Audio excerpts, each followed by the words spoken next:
chances are they've gone to public school. That's a very high likelihood. They've either gone to public school or they're going through a college education. I am not here to justify what happens. I am here to first try to share a reality with all of our parents, our respected parents that are sitting in the audience. And I feel your pain because I'm a parent myself. My girls are about to turn teenagers. I'm terrified to death. I feel your pain. I'm going to be in your shoes soon. And may Allah protect all of us parents, But let me tell you something. These girls and these boys, they've gone to college. Chances are they've seen a girl they like or a guy that they like. Chances are that's already happened. Chances are they've had a couple of conversations already. Even in the most respectful setting. Maybe it happened at the MSA. Maybe it happened at the RIS convention. Maybe it happened. Yeah, it may have happened. Actually, it did. Okay. And I'm not just talking about the matrimonial section and all of that. I'm talking about just at the bazaar. Hey, nice hijab there. This is, like that. Isn't that calligraphy amazing? Some people start their conversations like that. One of the reasons I like to walk around in the bazaar is to see the contemporary pickup lines by Muslim youth. They're not very good nowadays. But anyway, it's fun to watch. But anyway, this has already happened. And they've got certain preferences. They've got something in their heart. And they want to tell you. But you know what? The girl's Palestinian. And she's thinking about a good brother. He's a good brother. But he's, astaghfirullah al-azim, Egyptian.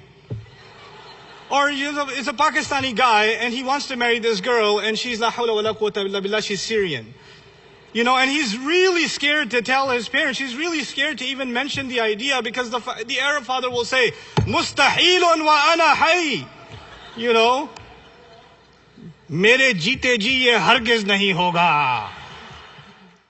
I want to tell you a really sad yet funny story. Any of you guys know Sheikh Abdul Nasir? Well, Sheikh Abdul Nasir is a good friend of mine.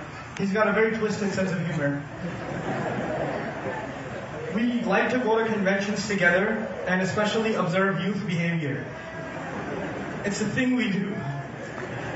So we're at one of these conventions. Obviously, most youth are not in the lecture, they are outside the lecture. So we skip the lectures too. So we were hanging outside the convention center, we're walking by, there's a bunch of guys and girls talking or whatever, We're not going to be the Sharia police and, we're just going to see what they're doing, So we're walking by and this guy, so slick, man. So slick. This guy goes to this girl, he goes, today's the saddest day of my life. Now, Abdul Nasir and I are walking. We both stop. We're like, we gotta hear this. This is golden right here. He does not know we're standing behind him. Okay, he does not know. That's saddest day of my life. This girl goes, oh, why? And he goes, well, after today, I'm gonna go back to Ohio, and I don't even know your name. And at this point, Abdul Nasir and I are looking at each other like, and he can't help himself. Abdul Nasir cannot, he's a Texan. He goes, booyah, boy, that's a lie right there.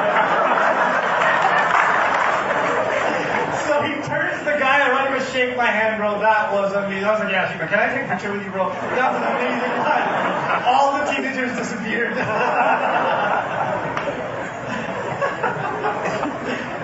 Needless to say, there are some very interesting interactions between young Muslim men and women that happen on many settings.